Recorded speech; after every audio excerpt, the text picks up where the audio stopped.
नमस्कार, मैं हूं चुमखान। दिन भर की खबरों में सबसे पहले नजर डालती हैं आज के मुख्य समाचारों पर। हनुमानगढ़ जिले में निषेधाज्ञा लागू, 9 दिसंबर तक जारी रखने का निर्णय। भादरा में डॉक्टरों की हड़ताल जारी, समझाइश में जुटे संसदीय सचिव जयदीप जुटी। घर घर हुआ कंजक पूजन, नवरात्रि का संकल्प पूरा। थर्ड ग्रेड शिक्षक भर्ती परीक्षा, परीक्षार्थियों की परेशानी, प्रश्न ही गलत थे तो उत्तर का क्या होगा। अब समाचार विस्तार से। स्वतंत्र और निष्पक्ष चुनाव संपन्न करवाने की तैयारी जोरों पर है। जिला कलेक्टर और मजिस्ट्रेट पीसी किशन ने आदेश जारी कर 9 दिसंबर तक धारा 144 लागू करने के निर्देश दिए। जिला मजिस्ट्रेट पीसी किशन ने एक आदेश जारी कर विधानसभा आम चुनाव 2013 के दौरान शांति एवं कानून व्यवस्था बनाए रखने तथा स्वतंत्र, निष्पक्ष और शांतिपूर्ण निर्वाचन संपन्न करवाने के लिए हनुमानगढ़ जिले की राजस्व सीमा के भीतर संपूर्ण क्षेत्र में शुक्रवार को दंड प्रक्रिया संहिता की धारा 144 को तुरंत प्रभाव से लागू किया है।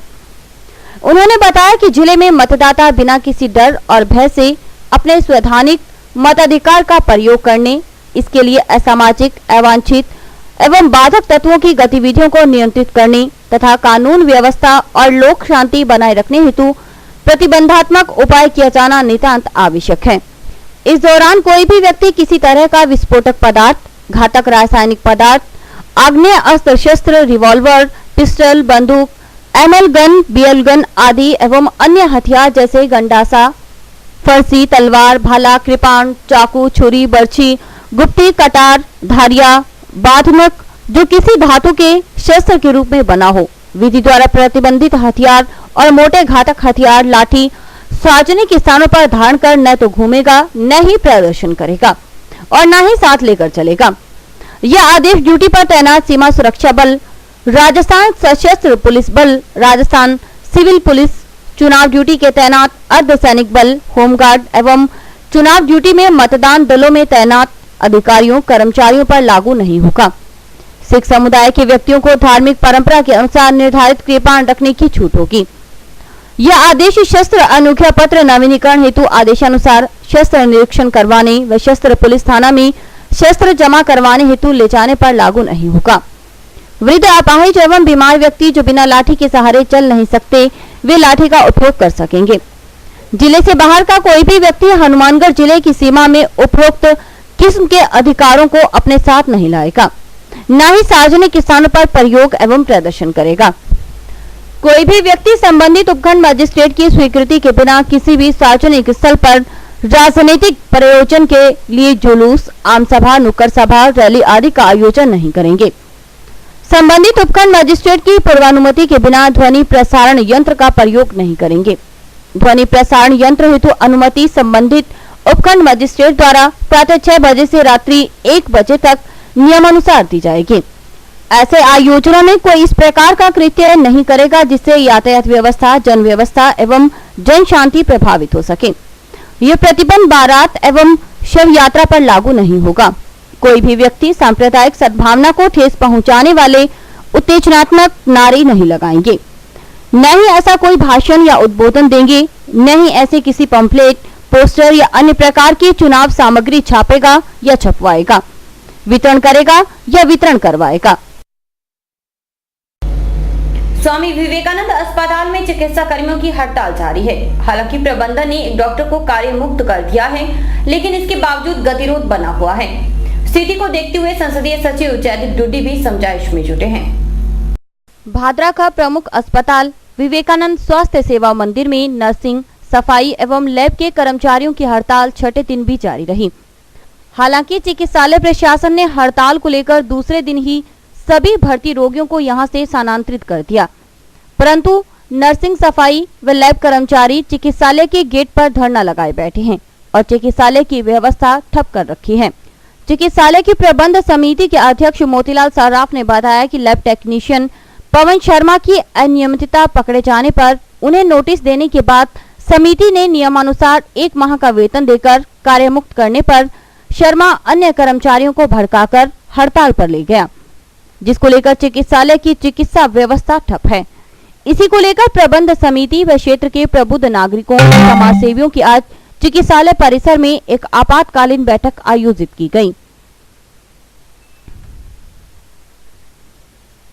बैठक में राजस्थान सरकार के संसदीय सचिव जयदीप डूडी, कृष्ण बलदेव शर्मा, रामानंद ढुकिया, श्री गौशाला अध्यक्ष दयानंद खोखेवाला, व्यापार मंडल अध्यक्ष चंपालाल गोयल, मेडिकल एसोसिएशन अध्यक्ष रामप्रकाश फतेहपुरिया सहित शहर के गणमान्य नागरिक व समाज सेवी उपस्थित थे। बैठक में वक्ता चंपालाल गोयल, दयानंद खोखेवाला, कुलदीप छोरट, सांवरमल महिपाल ने इस प्रकार की रोज रोज की हड़ताल को असंवैधानिक व रोगियों के लिए परेशानी बताते हुए कठोर निर्णय लेने की वकालत की।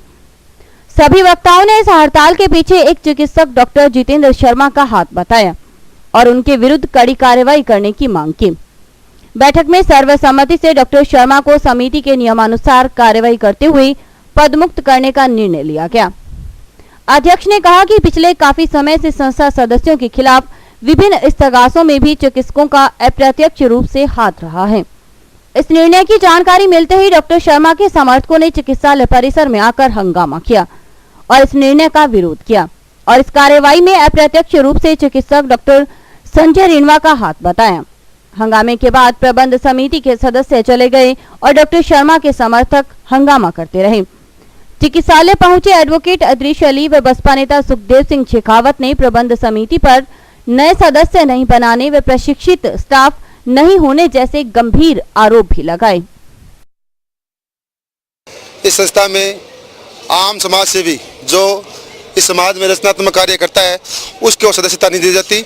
इस बाबत हम कुछ अधिवक्तागण कल भी आए और आज भी सदस्य फार्म इनको सबमिट करवाए, लेकिन समिति का कोई भी पदाधिकारी हमारी बात सुनने के लिए तैयार नहीं था। इस बीच ही समिति के जो लैब टेक्नीशियन पवन शर्मा को बिना कारण बताओ नोटिस दिए, बिना सुनवाई किए संस्था द्वारा निलंबित किया गया, टर्मिनेट किया गया। उस बाबत भी बातचीत की गई। जन आक्रोश है। हर आदमी को, हर व्यक्ति को न्याय के लिए उसको पहले सुनना, उसका पक्ष सुनना जरूरी है। डॉक्टर जो कि पिछले करीब 10 वर्ष से भादरा में सेवा दे रहा है और निःशुल्क सेवा की भाव से भी वो निस्वार्थ की भावना से तो सेवा कर रहा है और समिति के निर्णय का विरोध किया। सेवा समिति का मैनेजमेंट है वो बिल्कुल ही निष्क्रिय है। इनका डॉक्टरों पे कोई वो नहीं है और जो मैनेजमेंट है वो बगैर नोटिस दिए कर्मचारी को रख लेते हैं और निकाल देते हैं। ये बहुत ही गलत है। और एक दो डॉक्टर ऐसे हैं यहाँ जो उनकी चमचागिरी जो कर्मचारी नहीं करता है, जो डॉक्टर की चमचागिरी नहीं करता है, उस कर्मचारी को यहाँ से निकाल दिया जाता है बगैर नोटिस दिए। और इस संस्था में इतना भ्रष्टाचार फैला हुआ है। एक स्थानीय जनप्रतिनिधि है उसका इनको संरक्षण है और उसकी आड़ में ये जो 25% निःशुल्क इलाज यहाँ होने चाहिए। संस्था है, ये संस्थाओं में होता है हर जगह 25% निःशुल्क इलाज होना चाहिए, वो यहाँ नहीं हो रहा है। नवरात्रि पर अष्टमी के उपलक्ष्य में घर घर कंजक पूजन हुआ। इसके साथ ही नवरात्रि का संकल्प पूरा हो गया। श्रद्धालुओं ने शक्ति की देवी से कृपा बनाए रखने की प्रार्थना की। नवरात्रि यानी शक्ति की देवी की आराधना। शक्ति की देवी यानी माँ दुर्गा, महिषासुर मर्दिनी माँ दुर्गा, मधु और कैटब नामक दैत्यों का संहार करने वाली माँ भवानी, रक्त और बीस नामक राक्षसों का संहार करने वाली माँ काली।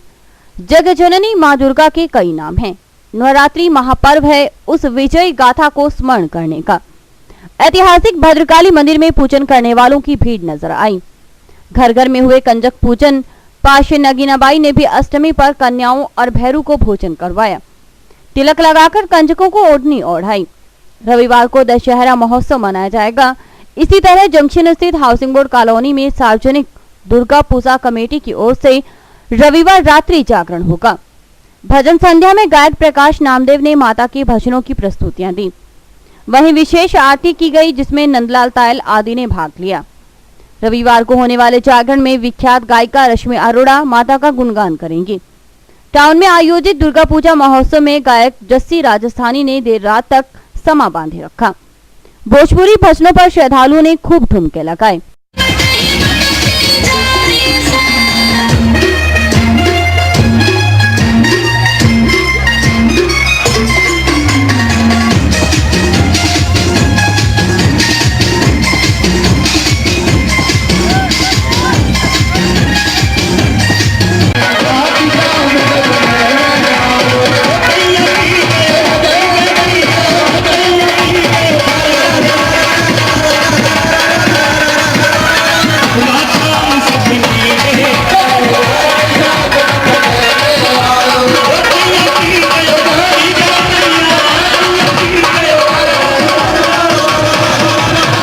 टाउन में ओवरब्रिज के नीचे जय दुर्गा मंदिर में एक श्रद्धालु ने 1 किलो चांदी से निर्मित छत्र मां को भेंट किया।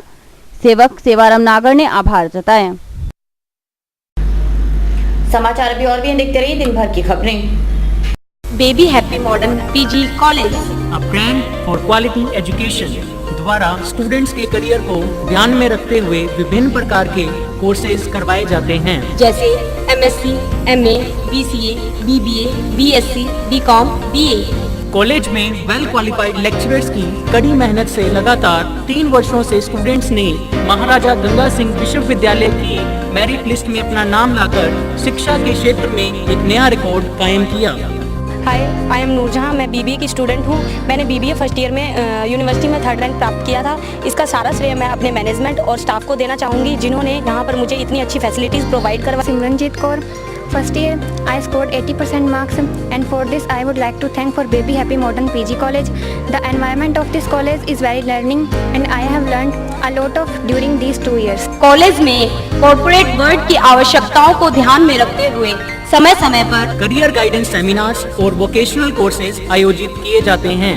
महाविद्यालय में library, labs, wifi, playground, canteen, transport आदि फैसिलिटीज प्रोवाइड की जाती है। संस्था का उद्देश्य स्टूडेंट्स को एकेडमिक्स के साथ साथ एक्स्ट्रा करिकुलम एक्टिविटीज जैसे कल्चरल, स्पोर्ट्स आदि में संपन्न बनाना है। हमारे यहाँ पर आपको आकर्षक कीमतों पर 32 इंच एलईडी, एलसीडी टीवी उपलब्ध हैं।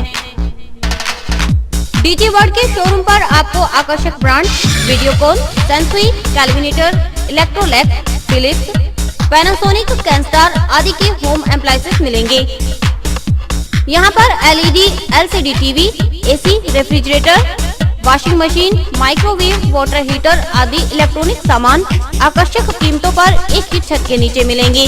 मैं Deepak Bansal radio corporation, Bansal electro power, DG world Hanumangarh. हमने ये कामना की थी कि हम वर्ल्ड कप जीतेंगे, वो वर्ल्ड कप हम जीत चुके हैं।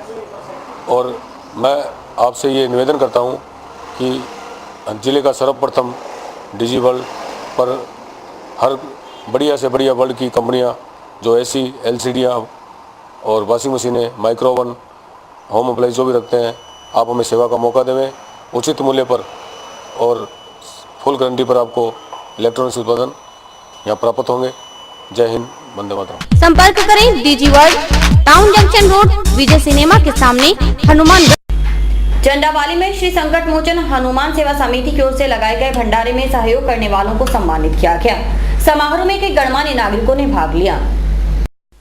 श्री संकट मोचन हनुमान सेवा समिति की ओर से हर साल सालासर और पल्लू पैदल यात्रियों के लिए भंडारे का आयोजन किया जाता है। चंडावाली में इस बार भी 5 से 11 अक्टूबर तक यह आयोजन हुआ।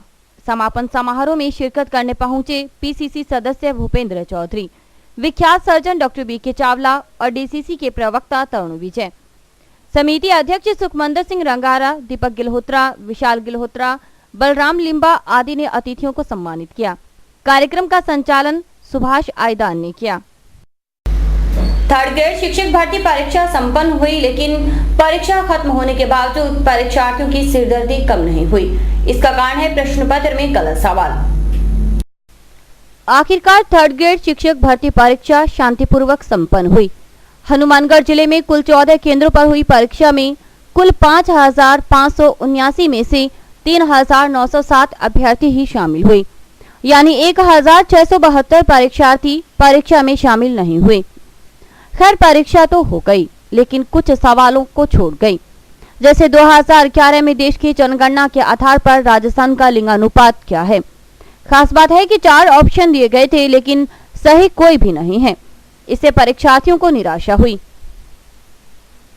कुल मिलाकर हिसाब, तैयारी के हिसाब से कुल मिलाकर ठीक पेपर आया है। और एक आध क्वेश्चन उसके अंदर मिस्टेक थी, जैसे जो क्वेश्चन नंबर 100 है उसके अंदर जो लिंगानुपात चारों गलत दे रखे थे, होना चाहिए 928 दे रखा है 920 या 22। मेरा एसएसटी से एग्ज़ाम था और हमारे कुल 140 क्वेश्चन आए थे और वो यानी कि बहुत ही सरल और कुछ एक क्वेश्चनों को छोड़कर बहुत ही अच्छे थे। और क्वेश्चन नंबर 100 में थोड़ा डिफ़िकल्ट था, वो डाउटफुल क्वेश्चन है। 100 नंबर प्रश्न था, ये प्रश्न गलत है। इसके ऑप्शन जो 4 ऑप्शन दिए हैं, ये 4 ऑप्शन गलत है। इसमें जो ऑप्शन सही होना चाहिए था वो इसमें है ही नहीं। वैसे क्या आना चाहिए था? इसमें 926 आना चाहिए था, जो लिंगानुपात पूछ रखा है वो इसमें नहीं है ऑप्शन। परीक्षा देने पहुंचे जन्माद अमरजीत सिंह नेत्रहीनों को दी जाने वाली आरक्षण सुविधा से खिन्न नजर आए। उन्होंने कहा कि इस तरह की व्यवस्था से व्यथा बढ़ जाती है। मैं जन्म से ब्लाइंड हूँ, मुझे जन्म से ही नहीं दिखता है। और हमारे गांव में एक ओम प्रकाश जी पूनिया थे, उन्होंने मेरे पिताजी को बताया था कि भाई स्कूल है श्री जगदम्बा विद्यालय गंगानगर में ये, तो वहाँ भर्ती करा दो। वहाँ मैंने 10वीं तक पढ़ाई की है और उसके बाद मैंने 12वीं अजमेर से की है। अजमेर राजकीय उच्च माध्यमिक अंध विद्यालय है आदर्श नगर में अजमेर। और बीए मैंने जोधपुर से किया है, बीएड में भी जोधपुर से किया है। और मैंने सेकंड ग्रेड का एग्ज़ाम पिछली बार दिया था, उसमें मेरा वेटिंग लिस्ट में चल रहा है अभी 2011 में। मेरे 265.98% नंबर बने थे, है ना, और उसमें वेटिंग लिस्ट में चल रहा है। वो सुप्रीम कोर्ट में केस चला हुआ इसलिए। और मेरा ये निवेदन है कम से कम सरकार से कि आरक्षण जो है विकलांग श्रेणी का वो ठीक ढंग से दिया जाए। अक्सर थर्ड ग्रेड में क्या होता है कि 1% ही मिलता है, नियम से सेकंड ग्रेड और फर्स्ट ग्रेड में जैसे 1.5% मिलता है, वैसे थर्ड ग्रेड में 1.5% आरक्षण नहीं दिया जाता है। थर्ड ग्रेड में आरक्षण के मामले में गड़बड़ी हो जाती है। 1.5% जो सुप्रीम कोर्ट ने 2005 में जो आदेश पारित किया था, उस आदेश के तहत ये आरक्षण थर्ड ग्रेड में दिया जाना चाहिए, मैं समझता हूँ। राज्य सरकार की तीर्थाटन योजना को सराहा जा रहा है। बुजुर्गों ने सरकार की व्यवस्थाओं की मुक्त कंठ से प्रशंसा की है।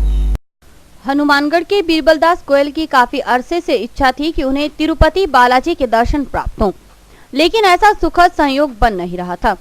अचानक राज्य सरकार ने तीर्थाटन योजना शुरू की। इसके तहत बुजुर्गों को आवेदन करने के लिए कहा गया। गोयल ने आसपास के जानकारों से बातचीत की तो कुछ बुजुर्ग राजी हो गए और उन्होंने एक साथ आवेदन भी कर दिया। आखिर वो वक्त भी आ गया जब तिरुपति बालाजी का तीर्थाटन शुरू करने का सौभाग्य मिला। थर्ड एसी ट्रेन में यात्रा कर लौटे गोयल सहित विमला गोयल, करतारचंद गुंबर, चंद्रकांता गुंबर, गंगाराम बंसल और कांता देवी के चेहरे की खुशी बता रही थी कि वे इस यात्रा से कितना खुश हैं। पहले तो हम अपने मुख्यमंत्री जी के हार्दिक आभारी हैं जिन्होंने हमें ये यात्रा करवाई। उन्होंने हमारे लिए इतना कुछ किया कि हमें किसी प्रकार की कोई भी त्रुटि नहीं आई और ना ही हमें किसी किस्म का कोई दिक्कत आने की कोशिश हुई। गाड़ी में इतनी सेवा थी, इतने आदमी हमारी सेवा कर रहे थे। हर आदमी जब खाने का टाइम आता था तो सब्जी रोटी 4-4 बार पूछने आते थे। उसके बाद बिल्कुल हर चीज़ जो मिलती थी वो अपने टाइम से मिलती थी। सुबह 5:30 बजे चाय मिल जाती थी, उसके बाद में फिर 7 बजे नाश्ता होता था, 10:30-11 बजे खाना हो जाता था, शाम को 4 बजे फिर चाय हो जाती थी, उसके बाद रात को फिर 7:30 बजे खाना मिलता था। हम उनके बहुत बहुत आभारी हैं। और भजन कीर्तन हुआ करते थे, सुबह शाम दोनों टाइम भजन कीर्तन होता था। हम लोग तिरुपति महाराज जी की यात्रा करके आए हैं। मैं इस बात के लिए राज्य सरकार और देवस्थान विभाग को धन्यवाद दूंगा कि उन्होंने इतना अच्छा इंतज़ाम हम लोगों के लिए किया कि हमें किसी किस्म की कोई दिक्कत खाने पीने की या सफ़र में 3 टायर स्लीपर था, बड़े मज़े से जो है हम अपने सफ़र जो पूरा करके आए हैं। और अभी वक्त है हेडलाइंस का।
बाबा रामदेव मंदिर में नवरात्रों पर रामायण पाठ का आयोजन किया जा रहा है।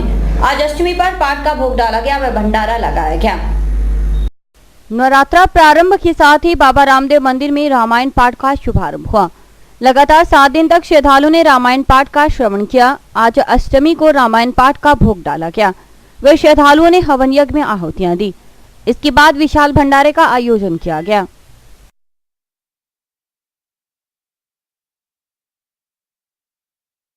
नवरात्रे से पिछले 9 दिनों से यहाँ पर रामायण का पाठ हो रहा था, जो कि आज उसका भोग डाला हुआ है और मतलब हवन यज्ञ वगैरह किया हुआ, आहुति वगैरह दी थी और आज कंजकों को भी पूजा गया है और आज यहाँ पर इस टाइम भंडारा चल रहा है। हनुमानगढ़ में टाउन जंक्शन मार्ग के पास तैयार हो गया है श्री श्याम खाटू धाम। तुलसी विहार कॉलोनी में मंदिर में बाबा श्याम का भव्य मंदिर तैयार हो गया है। टाउन जंक्शन मार्ग पर स्थित तुलसी विहार कॉलोनी में बाबा श्याम का भव्य मंदिर तैयार हो गया है। इसमें खाटू नरेश श्री श्याम प्रभु की मूर्ति की स्थापना हो रही है। इसी उपलक्ष्य में 3 दिवसीय महोत्सव हो रहा है। शोभा यात्रा के साथ इस महोत्सव की शुरुआत हुई। श्री लक्ष्मी नारायण मंदिर धानमंडी से शुरू शोभा यात्रा आचार्य तुलसी विहार कॉलोनी जाकर विसर्जित हुई। आयोजक मनीराम प्रधान ने कहा कि रविवार को मूर्ति स्थापना होगी, इसके बाद भंडारा और रात्रि जागरण होगा। सोमवार को नानी बाईरो मायरो का आयोजन होगा। शोभा यात्रा में जया किशोरी ने शोभा यात्रा के महत्व पर प्रकाश डाला।